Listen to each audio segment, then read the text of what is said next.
ГЕРБ, ДСБ и СДС в Пловдив правят предизборен съюз за попълване на секционните избирателни комисии. Трите партии ще имат общо 45 председатели на комисии и най-малко членове в общо 464 секции, в които ще гласуваме за народни представители. Веднага след разпределението са председателите на Синята коалиция в Пловдив Спас Гърневски и Николай Караиванов проведоха среща в кафене близо до общинската администрация. Темата естествено беше покриване на секционните избирателни комисии, за да се предотврати фалшифицирането на резултатите.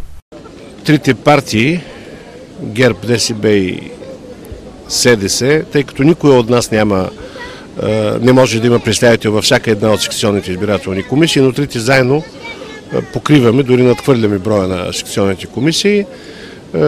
Ще проведем в следващите дни една консултация, с която целиме да разпределим така нашите представители в секционните комисии, че във всяка една от комисиите в Пловдив да има представител, било то съответно от ГЕРБ, от ДСБ или от СДС. Това разпределение е направено справедливо, с оглед резултатите показани в миналите избори.